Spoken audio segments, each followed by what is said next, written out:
বিসমিল্লাহির রহমানির রহিম। আমি আমাদের ছাত্র সমাজের প্রতি আমি আমার শুভেচ্ছা জানাই। আর বিশেষ করে ছাত্রলীগের সকল নেতাকর্মী যারা যেখানে আছে দেশে বিদেশে সকলকে আমি শুভেচ্ছা জানাচ্ছি।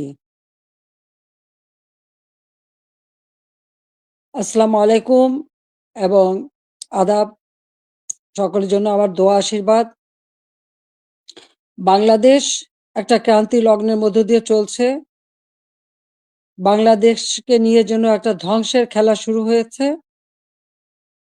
যে বাংলাদেশটা সারা বিশ্বের কাছে উন্নয়নের রোল মডেল ছিল, উন্নয়নের বিস্ময় ছিল, সেই বাংলাদেশের আজকে চরমভাবে ধ্বংস করে আজ একটা জঙ্গি সন্ত্রাসীদের দেশ হিসেবে পরিণত করা হয়েছে। এটাই হলো সব থেকে দুর্ভাগ্যের বিষয়। আগস্ট মাস আমাদের শোকের মাস। সেই আগস্ট মাসেই আবার এদেশের মানুষের অধিকার কেড়ে নেওয়ার জন্য যে চক্রান্ত করা হয়েছে তার শিকার আজকে সমগ্র দেশ। এদেশের বাংলাদেশের কৃষক, শ্রমিক, ছাত্র, জনতা, সরকারি ও অসরকারি কর্মকর্তা কর্মচারী থেকে শুরু করে কেউ রেহাই পাচ্ছে না। পুলিশ বাহিনী কেউ রেহাই পাচ্ছে না। এদের ধ্বংসের খেলা আর রক্তের খেলা আজকে বাংলাদেশকে ক্ষত বিক্ষত করে দিচ্ছে। তোমাদের মনে আছে 2018 সালে ছাত্রদের একটা কোটা আন্দোলন শুরু হয়।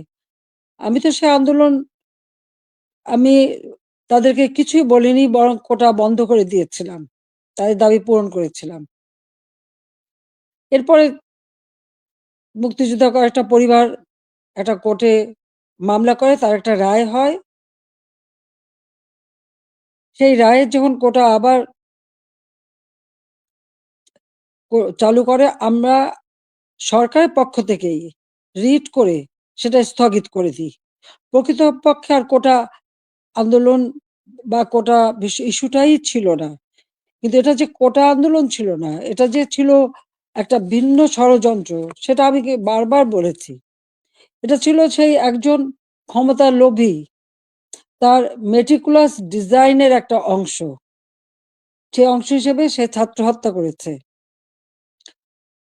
জনগণকে হত্যা করেছে, আওয়ামী লীগের নেতাকর্মী হত্যা করেছে, পুলিশ হত্যা, সাংবাদিক হত্যা, সাংস্কৃতিক কর্মী হত্যা, সারা দেশটাকে ক্ষত বিক্ষত করা, অর্থনীতিকে ধ্বংস করা। আমাদের মহান নেতা জাতির পিতা বঙ্গবন্ধু শেখ মুজিবুর রহমান তার জীবনটাকে উৎসর্গ করেছেন বাংলার জনগণের জন্য। সেই ছাত্র জীবনে যখন পাকিস্তানি শাসকরা আমাদের মাতৃভাষায় কথা বলার অধিকার কেড়ে নেয়, তারই প্রতিবাদ তিনি করেছিলেন। ঢাকা বিশ্ববিদ্যালয়ে তিনি আইন বিভাগের ছাত্র ছিলেন।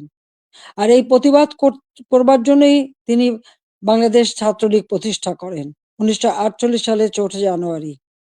এবং বাংলাদেশ ছাত্রলীগ, তমুদ্দুন মজলিস সহ আরো কয়েকটি প্রগতিশীল রাজনৈতিক দল নিয়ে ভাষা সংগ্রাম পরিষদ গঠন করেন।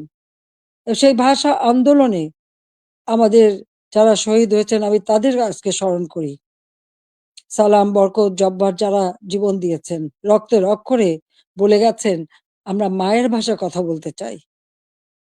আর এই আত্মত্যাগের মধ্য দিয়ে আমাদের যাত্রা শুরু। ধাপে ধাপে জাতির পিতা বঙ্গবন্ধু শেখ মুজিব এই বাংলাদেশের জনগণকে স্বাধীনতার চেতনায় উদ্বুদ্ধ করেন এবং তারই নেতৃত্বে আমরা পেয়েছি স্বাধীনতা, পেয়েছি মুক্তিযুদ্ধে বিজয়। আমি জাতির পিতা বঙ্গবন্ধু শেখ মুজিবুর রহমানের প্রতি শ্রদ্ধা জানাচ্ছি। শ্রদ্ধা জানাই জাতীয় চার নেতার প্রতি, 30 লক্ষ শহীদের প্রতি, 2 লক্ষ মা বোনের প্রতি। মুক্তিযোদ্ধাদের জানাই সশ্রদ্ধ সালাম। একটা যুদ্ধবিধ্বস্ত দেশের দায়িত্বভার নিয়েছিলেন বঙ্গবন্ধু শেখ মুজিব। মাত্র 3 বছর 7 মাসের মধ্যে সে যুদ্ধের ভয়াবহতা কাটিয়ে ওঠেন।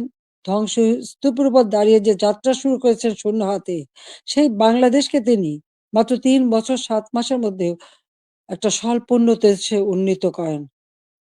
সে সময় যখন বাংলাদেশের মানুষের শান্তি শৃঙ্খলা ফিরে আসে, মানুষ একটু সুন্দর জীবনের স্বপ্ন দেখতে শুরু করে, ঠিক তখন আসে আঘাত। 75 15ই আগস্ট। ওই ধানমন্ডি 32 নম্বর বাড়ি, যেখান থেকে জাতির পিতা স্বাধীনতার ঘোষণা দিয়েছিলেন, পাকিস্তানি হানাদার বাহিনী তাকে গ্রেপ্তার করে নিয়ে গেছিল এই ঘটনার পর। তখনও এই বাড়িটা তারা লুটপাট করেছিল, কিন্তু আগুন দিয়ে পোড়ায়নি, ভাঙেনি। মুক্তিযুদ্ধে বিজয়ের পর জাতির পিতা ফিরে আসতে সক্ষম হন বাংলাদেশে। 10ই জানুয়ারি 1972 সালে তিনি প্রত্যাবর্তন করেন। এই বাড়িতে বসেই তিনি কিন্তু বাংলাদেশের এই বিধ্বস্ত বাংলাদেশকে গড়ে তোলেন। রাষ্ট্রপতি হিসেবে তিনি কিন্তু রাষ্ট্রপতি ভবনে থাকেননি, বা প্রধানমন্ত্রী হিসেবে প্রধানমন্ত্রী ভবনে থাকেননি। এই ছোট বাড়িটা, যে বাড়িটা আমার মা অনেক কষ্ট করে প্রতিটি ইট নিজের হাতে গেড়ে তিনি এই বাড়িটা গড়ে তুলেছিলেন। ওই বাড়িতেই 15ই আগস্ট আমার বাবা জাতির পিতা বঙ্গবন্ধু শেখ মুজিবকে হত্যা করা হয়। আমার মা বেগম ফজিলাতুন্নেছা মুজিবকে হত্যা করে। আমার ৩ ভাই, সকলেই আমার ছোট। মুক্তিযোদ্ধা ক্যাপ্টেন শেখ কামাল, মুক্তিযোদ্ধা লেফটেন্যান্ট শেখ জামাল এবং ছোট রাসেল, যার বয়স ছিল মাত্র ১০ বছর। তাদেরকে তো কেউ নির্মমভাবে হত্যা করে। কামাল জামালের নবপরিণীতা বধূ সুলতানা এবং রোজি জামালকে হত্যা করে। আমার একমাত্র চাচা শেখ আবু নাসের, তিনিও মুক্তিযোদ্ধা, পঙ্গু ছিলেন। ঘাতকের নির্মম বুলেটের আঘাতে তিনিও জীবন হারান। রাষ্ট্রপতি মিলিটারি সেক্রেটারি ছুটে এসেছিলেন ব্রিগেডিয়ার জামিল উদ্দিন, তাকে হত্যা করে। পুলিশ অফিসার সিদ্দিকুর রহমানকে হত্যা করে। একই সাথে যুবনেতা শেখ ফজলুল হক মনিকে হত্যা করে, তার অন্তঃসত্ত্বা স্ত্রী আরজুমনি, তাকেও হত্যা করে। আব্দুর রব সানিবাদ, যিনি স্বাধীনতার সংগঠক ছিলেন, তাকে হত্যা করে। তার ১০ বছরের ছেলে আরিফ, ১৩ বছরের মেয়ে বেবি, ৪ বছরের নাতি সুকান্ত সহ ওই পরিবারের সদস্যদের নির্মমভাবে হত্যা করে। ১৫ই আগস্টে যারা শাহাদাত বরণ করেছে, আমি তাদের আত্মার মাগফিরাত কামনা করি।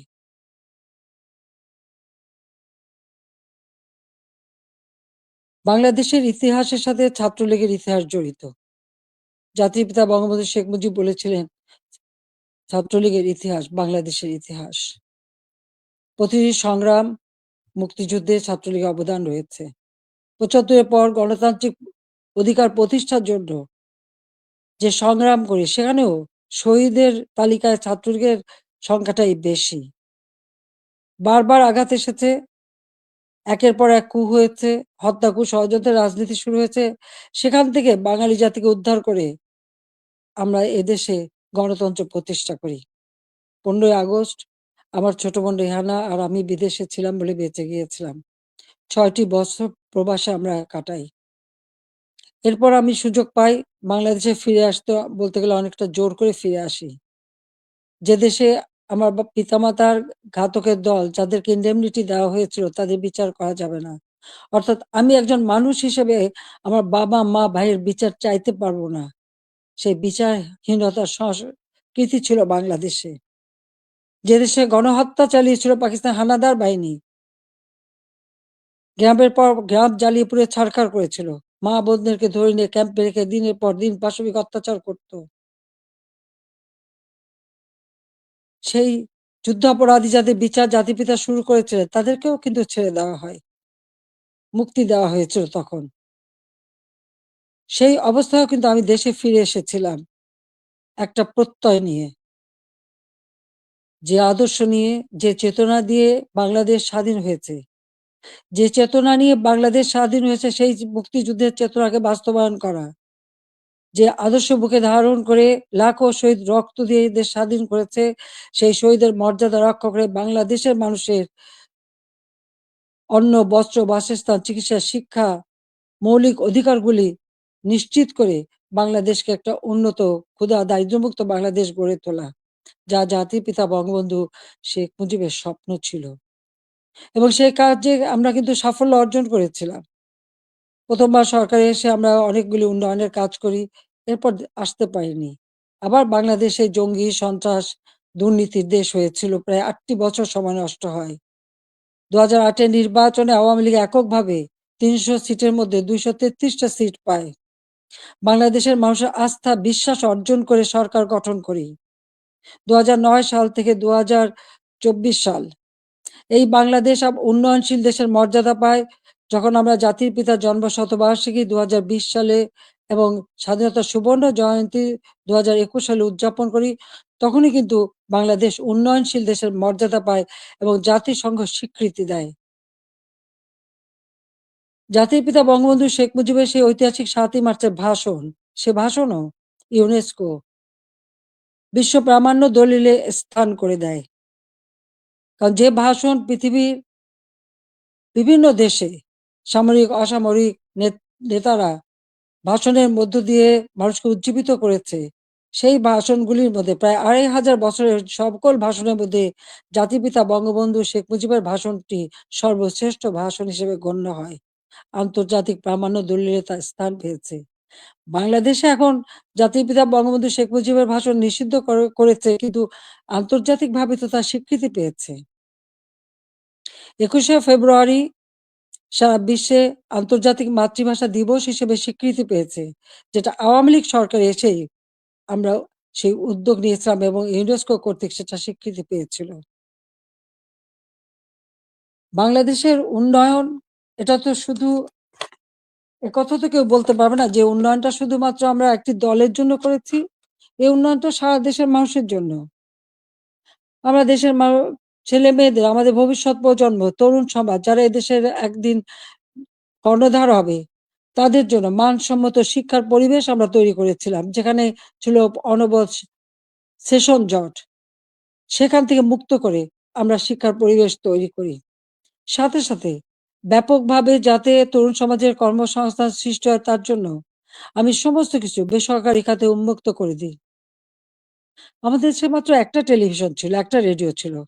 কোনো মোবাইল ফোন ছিল না, ডিজিটাল ফোন ছিল না। ডিজিটাল বাংলাদেশ গড়ে তোলা এবং টেলিভিশন, রেডিওকে বেসরকারি খাতে উন্মুক্ত করে দেওয়া, ব্যাংক, বিমান থেকে শুরু করে প্রতিটি প্রতিষ্ঠান বেসরকারি খাতে উন্মুক্ত করে দিয়েছিলাম একটা লক্ষ্য নিয়েই, যে আমাদের তরুণ সমাজের কর্মসংস্থানের ব্যবস্থা হবে, সেই লক্ষ্য নিয়েই। আমাদের দেশের উন্নয়নের যত পরিকল্পনা আমরা নিয়েছি, সে পরিকল্পনাগুলি ছিল একেবারে গ্রাম পর্যায় পর্যন্ত। আমার গ্রাম, আমার শহর। সেভাবে যেন প্রত্যেকটা গ্রাম গড়ে ওঠে এবং প্রত্যেকটা গ্রামের মানুষ যেন নাগরিক সুবিধা পায়, সেই ব্যবস্থাও আমরা করেছিলাম। ডিজিটাল বাংলাদেশ গড়ে তুলব, প্রতিটি ইউনিয়ন পর্যায় পর্যন্ত আমরা ডিজিটাল সেন্টার খুলে দিই। সেখানে কর্মসংস্থানের ব্যবস্থা হয়।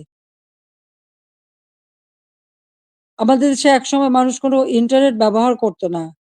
আজকে 13 কোটি মানুষ কিন্তু ইন্টারনেট ব্যবহার করে। মোবাইল ফোন ছিল না। সেই মোবাইল ফোনও উন্মুক্ত করে দিই এবং এখন 18 কোটি সিম ব্যবহার হয় এবং এর জন্য আমরা ট্রেনিং এর ব্যবস্থা করি। কম্পিউটার ট্রেনিং ইনকিউবেশন সেন্টার করে দিয়েছি। স্কুলে কম্পিউটার ল্যাব তৈরি করে দেওয়া হয়েছে। বিশ্ববিদ্যালয়ে বিনামূল্যে ইন্টারনেট সার্ভিস ব্যবস্থা করা হয়েছে। Wifi connection, broadband connection, Bangabandhu satellite ১ আমরা উৎক্ষেপণ করেছি। আধুনিক প্রযুক্তি জ্ঞান সম্পন্ন জাতি গড়ে উঠুক, সেটাই চেয়েছি। বিজ্ঞান প্রযুক্তি বিশ্ববিদ্যালয় 96 সালে সরকার এসেই নির্মাণ করি, যাতে করে বিজ্ঞানের দিকে মানুষ ঝোঁকে, গবেষণায় প্রতি মনোযোগী হয়। কারণ বিজ্ঞানের বিকাশ ছাড়া কখনো কোনো দেশ উন্নতি লাভ করতে পারে না। সেজন্য এই ব্যবস্থা আমরা নিয়েছিলাম। এরপরে টেক্সটাইল বিশ্ববিদ্যালয়, ফ্যাশন ডিজাইন বিশ্ববিদ্যালয়, ডিজিটাল বিশ্ববিদ্যালয়, ইসলামিক আরবি বিশ্ববিদ্যালয়, এভিয়েশন এবং আম এয়ারোস্পেস বিশ্ববিদ্যালয় থেকে শুরু করে কৃষি বিশ্ববিদ্যালয়, বহুমুখী বিশ্ববিদ্যালয় আমরা করে দিয়েছি। মেডিকেল বিশ্ববিদ্যালয়, সবগুলি কিন্তু আওয়ামী লীগের করা, আওয়ামী লীগের হাতে গড়া। একটার পর একটা ইনস্টিটিউট করে দিয়েছি। ব্যাপকভাবে কর্মসংস্থান সৃষ্টি করেছে। পাবলিক সার্ভিস কমিশনে প্রতি বছর নিয়মিত পরীক্ষা হওয়া শুরু করে। ছেলেমেয়েরা যথাযথভাবে মেধার ভিত্তিতেই কিন্তু চাকরি পেয়েছে, কাজ পেয়েছে। কর্মসংস্থান ব্যাংক প্রতিষ্ঠা করে দিয়ে যেখান থেকে বিনা জামানতে ঋণ নিয়ে সবাই যেন কাজ করতে পারে, কর্মসংস্থান ব্যবস্থা যাতে হয়। ব্যাপক হারে যেন বিদেশি বিনিয়োগ আসে, সেই সুযোগ আমরা সৃষ্টি করে দিই এবং সেই বিনিয়োগ এসেছে। ২০০৯ সালে সরকার এসে আমি প্রেক্ষিত পরিকল্পনা প্রণয়ন করি ২০১০ থেকে ২০২১। এটার লক্ষ্য ছিল বাংলাদেশকে আরো উন্নত করা, বাংলাদেশের মানুষের জীবন মান উন্নত করা। আধুনিক বিশ্বের সঙ্গে যাতে তাল মিলিয়ে চলতে পারে সেই ব্যবস্থা করা এবং সেটাই আমরা কিন্তু করেছিলাম। আজকে আমাদের এটা ভুললে চলবে না যে মুক্তিযুদ্ধ, জাতির পিতা বঙ্গবন্ধু শেখ মুজিবের অবদান এবং গণতন্ত্র প্রতিষ্ঠার সংগ্রাম, এর সবকিছুই কিন্তু আমাদের আন্দোলন সংগ্রামের ফসল। জাতির পিতা বঙ্গবন্ধু শেখ মুজিব যদি এদের স্বাধীন না করতেন, তাহলে আমরা কোথায় থাকতাম? পাকিস্তানের একটা প্রদেশ। পাকিস্তান আমলে একজন বাঙালি কিন্তু সেক্রেটারি হতে পারেনি। একজন বাঙালি কিন্তু মেজর জেনারেল পর্যন্ত যেতে পারেনি, মাত্র মেজর হিসেবেই থাকতে পারত। একজন মাত্র কর্নেল ছিল। পাকিস্তান আমলে কিন্তু আমাদের শিক্ষার কোনো উচ্চশিক্ষার সুযোগই ছিল না। এমনকি বিদেশে যেতে হলে ওই পাকিস্তানের রাজধানীতে যেয়ে বিদেশের আমাদের পাসপোর্ট এবং ভিসা নিতে হতো। আন্তর্জাতিক ফ্লাইট করাচি থেকে নিতে হতো। সেটা আমার নিজের অভিজ্ঞতা আছে। ৬৯ সালে যখন আমি বিদেশে যাই, ওই করাচিতে যেয়ে থেকে ভিসা নিয়ে তারপর যেতে হয়েছে। কিন্তু দেশ স্বাধীন হবার পরে তো সেটা ছিল না।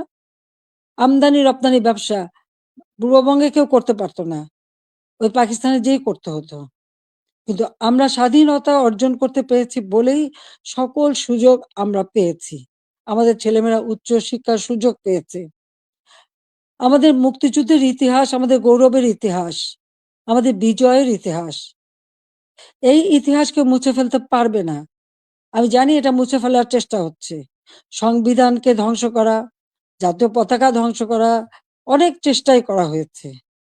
কিন্তু লাখো শহীদের রক্তের বিনিময়ে যে পতাকা পেয়েছি, যে সংবিধান পেয়েছি, যে স্বাধীনতা পেয়েছি, তা ওই কয়েকজন বুলডোজার দিয়ে ভেঙে গুঁড়িয়ে দেবে এ শক্তি তাদের হয়নি এখনো। এটা তাদের দুর্বলতার প্রকাশ। তারা একটা দালান ভাঙতে পারে, কিন্তু ইতিহাসকে তারা ধ্বংস করতে পারে না। ইতিহাস কিন্তু তার প্রতিশোধ নেয়, এটাও তাদের মনে রাখতে হবে। একবার মুছে ফেলা হয়েছিল ৭৫ এর পর। এরপরে আবার এখন শুরু। যারা এটা করছে তারা তাদের হীনমন্যতার পরিচয় দিচ্ছে। তাদের কাছে বোধহয় বাংলাদেশের স্বাধীনতাটা পছন্দ হয় না। ওই পাকিস্তানিদের মানে অধীনে থাকা আর তাদের পদলেহন করাটাই তাদের বোধহয় পছন্দ। আজকে অন্তত আমরা বলতে পারি, জাতির পিতা স্বাধীনতার পর যুদ্ধ বিধ্বস্ত দেশ যখন গড়ে তোলেন, তখনও কিন্তু ছাত্রছাত্রীদের বিনামূল্যে বই দিতেন, বিনামূল্যে কাপড়-চোপড় দিয়েছেন। প্রত্যেক বাড়ি, বাড়ি ত্রাণ সামগ্রী পৌঁছে দিয়েছেন। বাংলাদেশের মানুষের কল্যাণে তিনি কাজ করে দিয়ে গেছেন এবং পথ দেখিয়ে দিয়ে গেছেন। আর তারই পদাঙ্ক অনুসরণ করে আমরা বাংলাদেশ পরিচালনা করে বাংলাদেশকে কিন্তু উন্নত করেছি। আজকে আমরা বিনামূল্যে পুস্তক দিতাম ১লা জানুয়ারি। আমার প্রশ্ন, এবছরে কেন এখনো বই দিতে পারল না? ফেব্রুয়ারি মাস শুরু হয়ে গেছে, এখনো বই দিতে পারেনি। অথচ কোভিডের সময় যখন অর্থনৈতিক মন্দা বিশ্বব্যাপী, তখনও আমরা ঠিক ১লা জানুয়ারি আমাদের শিক্ষার্থীদের হাতে বই তুলে দিয়েছিলাম সময় মতো। তাদের পড়াশোনা, স্কুলে যাওয়া বন্ধ ছিল, অনলাইনে পড়াশোনা করা বা টেলিভিশনের মাধ্যমে একটা ক্লাসগুলি সেটা তুলে ধরা তাদের কাছে। ঘরে বসে আমার ঘর আমার স্কুল, এই কর্মসূচি বাস্তবায়নের মাধ্যমে পড়াশোনা যাতে অব্যাহত থাকে সেই ব্যবস্থাই আমরা করে দিয়েছিলাম।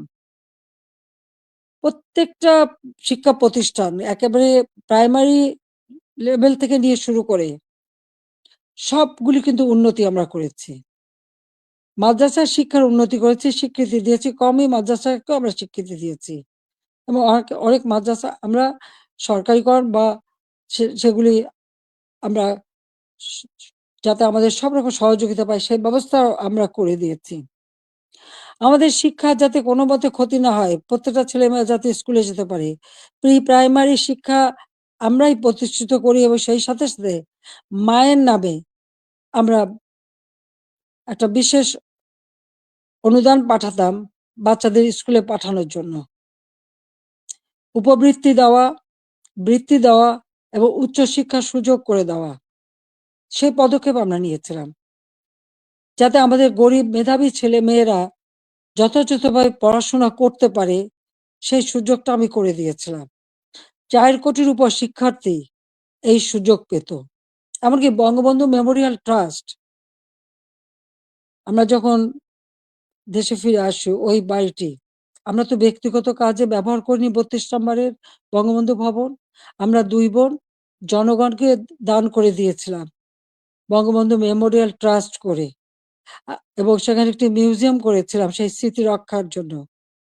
আর সেই ট্রাস্টের মাধ্যমে ছাত্রছাত্রীদের আমরা বৃত্তি দিতাম। কম করে হলেও ৳৫০০, উপরে ৳২,০০০। মেডিকেল ইঞ্জিনিয়ারিং পর্যন্ত যারা পড়তো সকলের জন্য এই বৃত্তি উন্মুক্ত ছিল। ১৮০০ শিক্ষার্থীকে আমরা বৃত্তি দিতাম। তাছাড়া অনেক দুস্থ এবং গ্রেনেড হামলা আহত, নিহত পরিবার তাদেরকে মাসোহারা দিতাম। কোভিডের সময় এই বঙ্গবন্ধু মেমোরিয়াল ট্রাস্ট থেকেই ৫ কোটি টাকা দিয়ে আমি ফান্ড করে দিয়েছিলাম প্রাইম মিনিস্টার অফিসে। যেখান থেকে কোভিডে যারা আক্রান্ত তাদের সহযোগিতা করা। আমরা ভূমিহীন গৃহহীনদের ঘরবাড়ি করে দিই। বঙ্গবন্ধু মেমোরিয়াল ট্রাস্ট থেকে ৫ কোটি টাকা দিয়ে আমি বিশেষ তহবিল গঠন করে দিই। যেখানে জমি পাওয়া যেত না, সেই জমি ক্রয় করে ভূমিহীন গৃহহীন মানুষকে ঘরবাড়ি করে দেওয়া। যাদের ঠিকানা ছিল না, তাদের আমি ঠিকানা দিয়েছিলাম। এমনকি এই আশ্রয়ণ প্রকল্পের থেকে পুলিশের চাকরিও পেয়েছে আমাদের অনেক ছেলেমেয়ে। কারণ তাদের ঠিকানা হয়েছিল। আগে তাদের ঠিকানা ছিল না।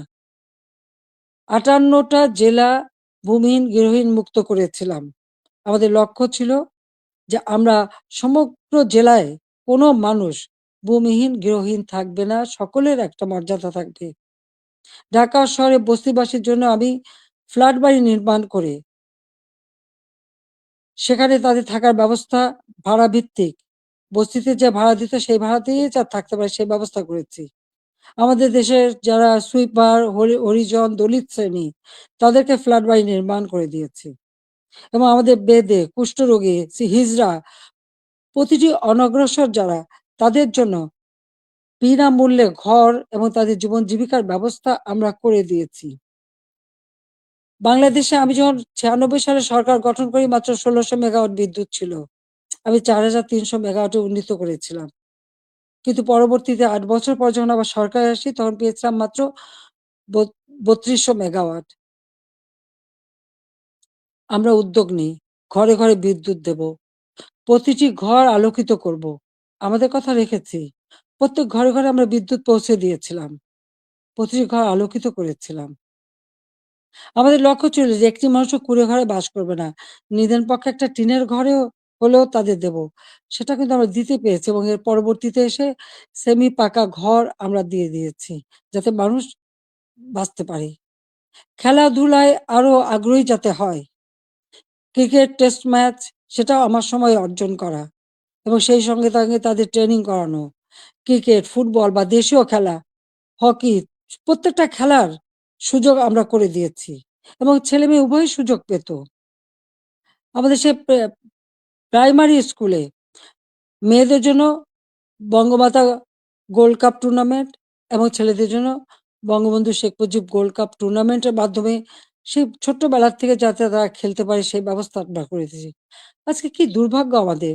আমাদের মেয়েরা ফুটবল খেলতে যেয়ে সারা অনেক দেশ থেকে কিন্তু তারা জয়ী হয়ে এসেছে, বাংলাদেশের সুনাম করে এসেছে। আজকে আমাদের দেশে তারা খেলতে পারছে না। কেন? মেয়েদের খেলার অধিকার নাই কেন? সেটা আমার প্রশ্ন। তাদেরকে কেন বাধা দেওয়া হলো?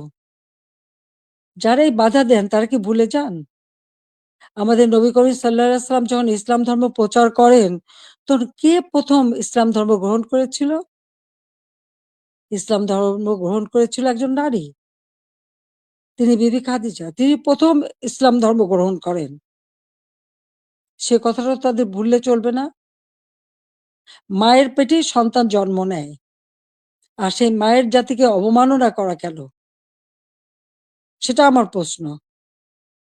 খেলাধুলা, সংস্কৃতি চর্চা, স সাহিত্য চর্চা, এই সংস্কৃতি তো আমাদের অধিকার, সকলের অধিকার। এখানে নারী পুরুষের কোনো ভেদাভেদ থাকতে পারে না। আর ইসলাম ধর্ম কখনো তা বলে না। কিন্তু আজকে আমরা দেখছি শুধু মেয়েদের খেলতে যে দেওয়া হয় না তা না। শিক্ষকদের লাঞ্ছিত করা হয়। এটা কেমন ধরনের কথা? শিক্ষক আমাদের গুরুজন। তাদের প্রতি আমাদের সম্মান দেখাতে হবে। আর সেই সম্মান যে আমরা দেখাই সেটা তো আপনারা জানেন। এমনকি আমি প্রধানমন্ত্রী হবার পরেও আমার ইউনিভার্সিটির শিক্ষক, তাদেরকে আমি সম্মান করতাম। আমার স্কুলের শিক্ষক যাদের সঙ্গে দেখা হওয়ার সাথে, সাথে আমি সম্মান করতাম। তাদের পা ধরে সালাম করতাম। কারণ শিক্ষক গুরুজন। কিন্তু আমি জানি না এই কোটা আন্দোলনের নামে এমন একটা পরিবেশ সৃষ্টি করে ফেলা হলো যে ছাত্রছাত্রীরা শিক্ষকদের অপমান করে। তাদের গলায় জুতার মালা পরায়। তাদেরকে গাছের সাথে বাঁধে। তাদেরকে দিয়ে জোর করে পদত্যাগ করায়। কেন এই ধরনের বেয়াদবি কেন শিখাবে বা এই শিশুদের কোমলমতি শিশুদের এবং ছাত্রছাত্রীরা কেন এই বেয়াদবি করবে? আজকে ছাত্রছাত্রীরা শিক্ষকদের বয়কট করে। এই ধরনের অদ্ভুত আচরণ আমি জানি না পৃথিবীর আর কোন দেশে আছে কিনা। তাহলে আমরা কি পরিচয় দেব? যে দেশের মানুষ ৭১ সালে মুক্তিযুদ্ধে বিজয় অর্জন করে বিজয়ী জাতি হিসেবে সারা বিশ্বে সম্মান পেয়েছে, আজকে সেই দেশের মানুষ কাছে কোথায়? কোথায় সেই সম্মান? যে দেশটাকে আমি জাতির পিতা বঙ্গবন্ধু শেখ মুজিবের আদর্শ বুকে নিয়ে যে বাংলাদেশকে আমি উন্নয়নশীল দেশের মর্যাদা এনে দিয়েছিলাম। আমাদের অর্থনীতি আন্তর্জাতিকভাবে ৩৫তম অর্থনীতির দেশ হিসেবে স্বীকৃতি পেয়েছে।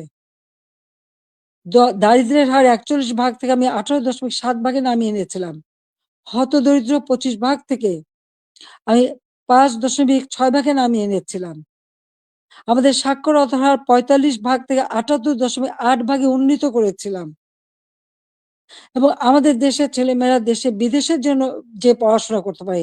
প্রধানমন্ত্রীর দপ্তরে আমি আলাদা শিক্ষা সহায়তা ট্রাস্ট ফান্ড করে দরিদ্র মেধাবী ছাত্রদেরকে আমি বৃত্তি দিতাম যাতে তারা আরো উচ্চ শিক্ষা নিতে পারে, পিএইচডি করতে পারে বা অন্য যেকোনো উন্নত মানের শিক্ষা দেশে বিদেশে করতে পারে সেইভাবে তাদের বৃত্তি দেওয়া শুরু করেছিলাম। কেন করেছিলাম? আমাদের তরুণ প্রজন্মের ভবিষ্যতের জন্য। কারণ যারা এদেশ একদিন দায়িত্ব নেবে তারা যেন সুষ্ঠুভাবে দেশকে এগিয়ে নিয়ে যেতে পারে সেই লক্ষ্য নিয়েই তো। আজকে আমি দেখি শিক্ষার অধিকার থেকে বঞ্চিত করা হচ্ছে। বিভিন্ন বিশ্ববিদ্যালয় থেকে ছাত্রদের বের করে দেওয়া হচ্ছে। তাদের সার্টিফিকেট বাতিল করা হচ্ছে। তাদের শিক্ষাবর্ষ কেড়ে নেওয়া হচ্ছে। কি অপরাধ তাদের? আমরা যখন বৃত্তি দিয়েছি, আমরা যখন মানুষকে সহযোগিতা করেছি, আমরা তো কোনো দল দেখিনি। দল মত নির্বিশেষে মেধাবী যারা তারাই চাকরি পেয়েছে, তারাই সুযোগ পেয়েছে। তাদের জন্য আমি করেছি। আমি প্রধানমন্ত্রী হিসেবে মানুষকে মানুষ হিসেবেই দেখেছি। হ্যাঁ, একটা দেশে মাল্টি পার্টি সিস্টেম থাকে, বহুদলীয় গণতন্ত্র। সেখানে সকলের মতের ভিন্নতা থাকতে পারে। কিন্তু তার মানে এই না যে সকলের অধিকার থেকে কেড়ে নিতে হবে। ছাত্রদের শিক্ষার অধিকার এটা ছাত্রদের অধিকার। দল মত নির্বিশেষে সকলের অধিকার। সেই অধিকার থেকে কাউকে বঞ্চিত করা এর থেকে অন্যায় আর কিছু হতে পারে না। কিন্তু দুর্ভাগ্যের বিষয় যে আমরা দেখি সেই বৈষম্যহীন আন্দোলনের মাধ্যমেই আজকে বৈষম্য সৃষ্টি করা হচ্ছে। ছাত্রদের শিক্ষার অধিকার থেকে বঞ্চিত করা হচ্ছে। শিক্ষকদের অপমান করা হচ্ছে। শিক্ষা প্রতিষ্ঠানগুলির পরিবেশ নষ্ট করা হচ্ছে। কেন এই অবস্থা থাকবে? বাংলাদেশে ২০২৪ সালে যে ঘটনা ঘটলো, সেখানে পুলিশদের পিটিয়ে হত্যা করা। একটা অন্তঃসত্ত্বা নারী পুলিশ যে বারবার বলছে, "ভাই আমাকে মারবেন না, আমার পেটে বাচ্চা।" মানুষ এত অমানুষ হয় কিভাবে যে তাকে পিটিয়ে হত্যা করা হলো? আগুন দিয়ে পুলিশ ফাঁড়িতে জ্বালিয়ে দেওয়া এবং সেখানে আগুন দিয়ে পুড়িয়ে ফেলা। মানুষকে মেরে পা বেঁধে ঝুলিয়ে রাখা, ঠিক কসাইখানায় পশু জবাই দিয়ে যেমন পা বেঁধে ঝুলিয়ে রাখে সেইভাবে তাদের ঝুলিয়ে রাখা।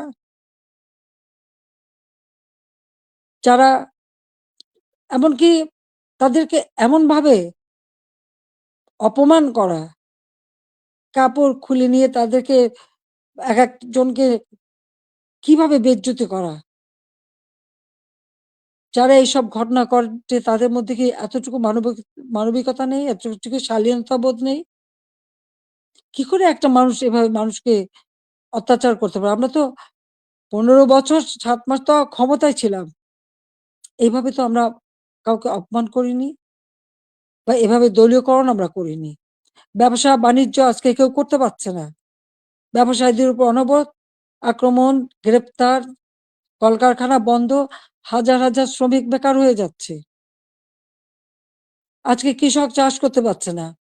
সার নেই, বিদ্যুৎ নেই, সেচ দিতে পারে না। এই অবস্থা তো বাংলাদেশের ছিল না। আমি তো এই অবস্থা রেখে আসিনি। বাংলাদেশে মানুষের খাদ্য নিরাপত্তা নিশ্চিত করেছি।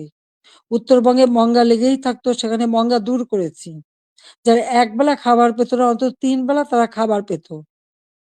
বিদেশ থেকে পুরনো কাপড় এনে পরানো হতো।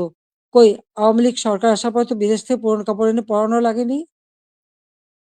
অন্ন, বস্ত্র, বাসস্থান, চিকিৎসা, শিক্ষা সব ব্যবস্থাই তো করেছিলাম। কমিউনিটি ক্লিনিকের মাধ্যমে ৩০ প্রকার ঔষধ বিনামূল্যে দেওয়া হতো। আন্তর্জাতিক মানের চিকিৎসা সেবা দেওয়ার জন্য আন্তর্জাতিক মানের হাসপাতাল তৈরি করেছি। বেসরকারি খাতে উন্মুক্ত করে দিয়েছি। প্রায় ৪৪,০০০ এর মতো নার্স নিয়োগ দিয়েছি, ২২,০০০ ডাক্তার নিয়োগ দিয়েছি। মানুষের সেবা মানুষ যাতে পায় সেই ব্যবস্থাই আমরা নিয়েছি। কিন্তু আজকে যেন সব বৃথা হয়ে গেল। অপরাধটা কি আমার? আমি সেটা জানতে চাই। যারা আমাকে স্বৈরাচার বলেন, গণহত্যা বলেন, আজকে আমার জিজ্ঞাসা, আজকে যে বাংলাদেশের যে অবস্থা চলছে, এই যে পুলিশ হত্যা, আওয়ামী লীগের প্রায় ৪০০ মতো নেতাকর্মীকে নির্মমভাবে হত্যা করা হয়েছে। হাত কেটে, পা কেটে, গলা কেটে হত্যা করা। ছাত্র, যুবক, মহিলা কেউ তো ছাড়া পাচ্ছে না। ছেলেকে পায় না বলে মাকে গ্রেপ্তার করা, মাকে গাছের সাথে বেঁধে অপমান করা, জায়নামাজের উপরে কুপিয়ে মারা অথবা আগুন দিয়ে পুড়িয়ে ফেলা। এ কি বর্বরতা? এ কোন ধরনের বর্বরতা? তো এরা কারা? এরা কি গণহত্যাকারী না? এরা কি স্বেচ্ছাচারী না?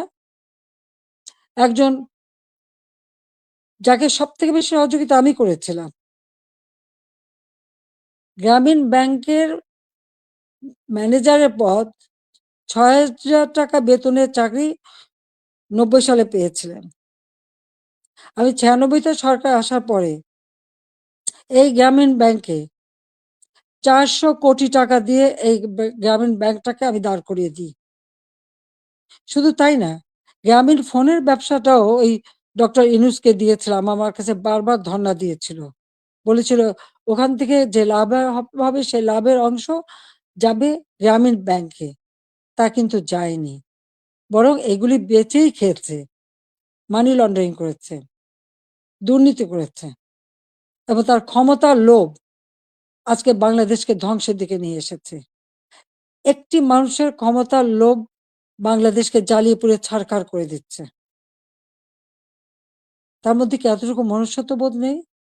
কৃতজ্ঞতা বোধ নেই? যেই তার উপকার করে তার উপরেই তার মাথায় আঘাতটা করতে হবে। কেন?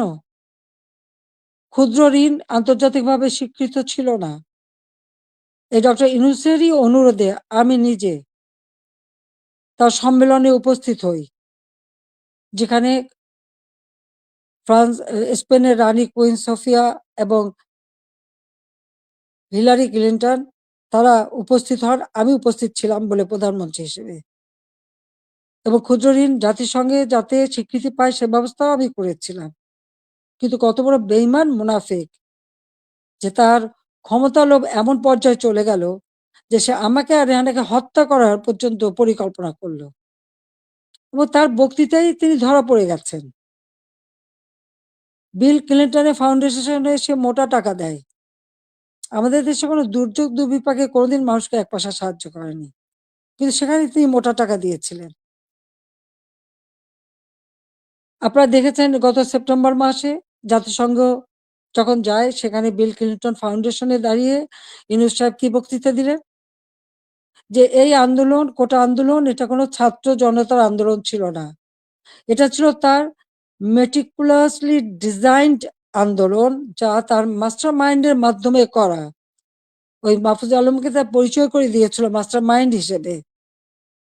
তার অর্থটা কি? ছাত্রদেরকে বিভ্রান্ত করা হয়েছে। আমাদের ছাত্ররা কোমলমতি। তারা ঠিক কোনটা সঠিক সবসময় তো বুঝতে পারে না। তারা ঝুঁকে চলে এসেছে। আবার আরেকজন সমন্বয়ক বলল কি, গণভবন আক্রমণের আগে বেশি ছাত্র পায়নি, তাই ফলস আইডি কার্ড করে ভুয়া ছাত্র বানিয়ে নিয়ে এসেছিল। তার মানে এদের উদ্দেশ্যটা কি ছিল? আমি আজকে জাতির কাছে এটা জানতে চাই এবং জাতির কাছে আমি বলবো, 15ই আগস্ট আমরা 2 বোন বেঁচে গিয়েছিলাম। এটাই কি আমাদের অপরাধ? বাবা, মা, ভাই সব হারিয়েছিলাম। সব হারিয়েও সেই শোক ব্যথা বুকে নিয়েও ফিরে এসেছি বাংলাদেশের মানুষের কাছে। কেন? আমি দেখেছি একটার পর একটা কূ হচ্ছে। মুক্তিযোদ্ধাদের হত্যা করা হচ্ছে। গণতান্ত্রিক অধিকার নেই। পেটে ভাত নেই। প্রতিনিয়ত দুর্ভিক্ষ। চারিদিকে হাহাকার। যে বাংলাদেশ জাতির পিতা স্বাধীন করেছিলেন, দুঃখী মানুষের মুখে হাসি ফোটাবেন। মানুষের ক্ষুধার অন্ন যোগাবেন। সকল মৌলিক অধিকার নিশ্চিত করবেন। সেই বাংলাদেশে প্রতিনিয়ত এই ক্ষমতার লড়াই, একটা অশান্ত পরিবেশ। বাংলাদেশের মানুষের আর্থসামাজিক উন্নয়ন করবার জন্যই আমি এসেছিলাম এবং আমি তা করেছি। কই আমরা নিজের জন্য তো কিছু করিনি। আমাদের ছেলে-মেয়ে ৫ টা ছেলে-মেয়ে রানার আমার। তারা চাকরি করেছে, পড়েছে, লেখাপড়া শিখেছে। অক্সফোর্ড, হার্ভার্ড, এলএসসি অথবা লন্ডন স্কুল, বিভিন্ন জায়গা থেকে তারা ডিগ্রি পেয়েছে। তারা নিজেদের যোগ্যতায় ডিগ্রি নিয়েছে। তাদের জন্য তো আমি কিছু করিনি। তারা নিজেরা লেখাপড়া শিখে নিজের পায়ে দাঁড়িয়েছে। আমি তাদের একটা কথাই আমরা ২ বোন বলেছি আমাদের ছেলেমেয়েদেরকে যে, "তোমাদের জন্য কোনো সম্পদ রেখে যেতে পারব না। তোমাদের শিক্ষাটাই হবে তোমাদের একমাত্র সম্পদ।" এবং তারা তাই করেছে। সেভাবেই তারা লেখাপড়া শিখে সেইভাবেই জীবনযাপন করে। আমি তো আমার নিজের জন্য কিছু করতে যাইনি। একমাত্র ৩২ নম্বর বাড়িটা, সেটাও তো আমি জনগণকে দান করে দিয়েছি আমরা ২ বোন। হ্যাঁ, জাতির পিতা পরিবারের নিরাপত্তা দেওয়ার জন্য একটা আইন করা হয়েছিল। সেই সূত্রে একটা বাড়ি রেহানাকে থাকতে দেওয়া হয়েছিল। আর আমার স্বামী, তিনিও চাকরিজীবী নিউক্লিয়ার সায়েন্টিস্ট ছিলেন।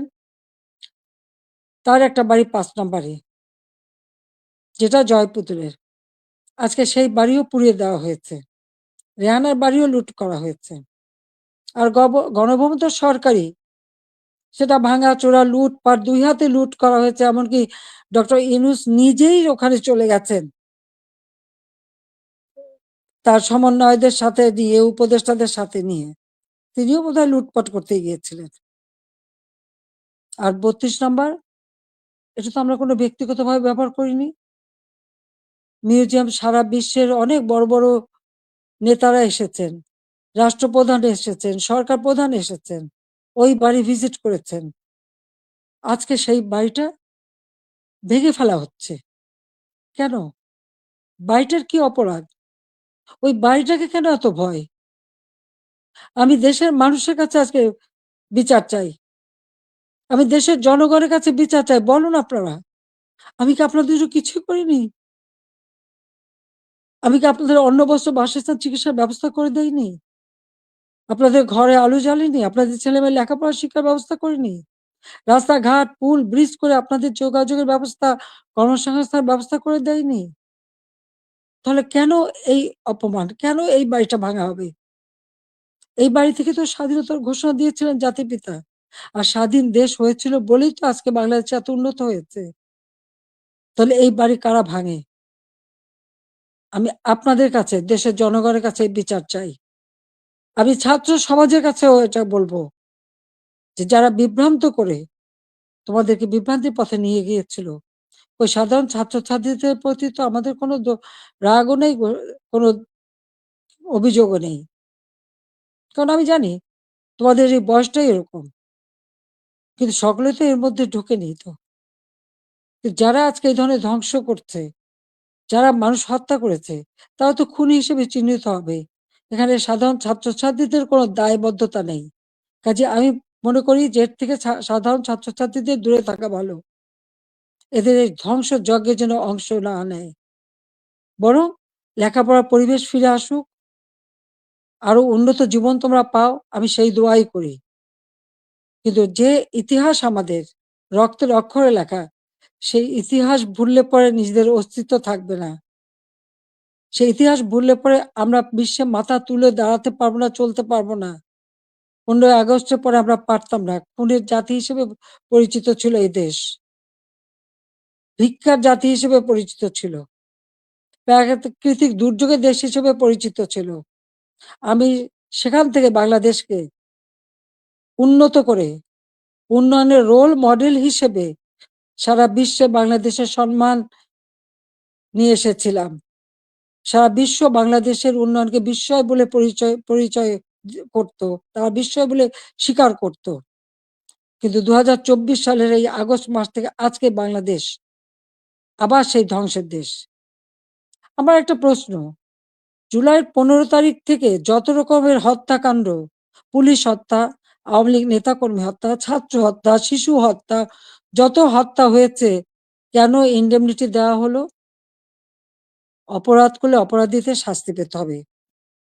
যারা অগ্নিসংযোগ করা হলো, ওই মেট্রো রেল, তারপরে এক্সপ্রেসওয়ে, ফ্লাইওভার বা প্রত্যেকটা বিটিভি থেকে শুরু করে প্রতিটি প্রতিষ্ঠানে যে আগুন দেওয়া হলো, এবং সেটা সমন্বয়ক একজন বলেছে, পুলিশ হত্যা না করলে আর মেট্রো রেলে আগুন না দিলে নাকি বিপ্লব সফলতা। কিসের বিপ্লব? এই হত্যাযজ্ঞ ধ্বংসলীলাই কি বিপ্লব? বিপ্লবের অর্থ বোঝে? তারা নিজেরাই স্বীকার করছে। আর সেখানে তাদেরকে ইন্ডেমনিটি দেওয়া হয়েছে। অপরাধ যারা করে তারাই দায় মুক্তি পায়, আর অপরাধী তাদের বিচার কিন্তু একদিন না একদিন হবেই। এটা সকলের মনে রাখতে হবে। তো আমি আজকে এখানে ছাত্র সমাজ আছে, আমি সবাইকে বলবো অন্তত মনোযোগী হও পড়াশোনায়, নিজের পায়ে দাঁড়াও, নিজের পিতামাতাকে সম্মান করো, শিক্ষকদের সম্মান করো, নিজের শিক্ষা প্রতিষ্ঠান, এই প্রতিষ্ঠান কোনো জঙ্গিদের হাতে তুলে দিও না। এই শিক্ষার অনেক কষ্ট করেই আমরা শিক্ষার পরিবেশ এনেছিলাম, যেখানে প্রতিদিন বোমাবাজি আর অস্ত্রের ঝনঝনানি ছিল, সেখান থেকে মুক্ত করে চমৎকার পরিবেশ করে দিয়েছিলাম, কোনো সেশন জট ছিল না।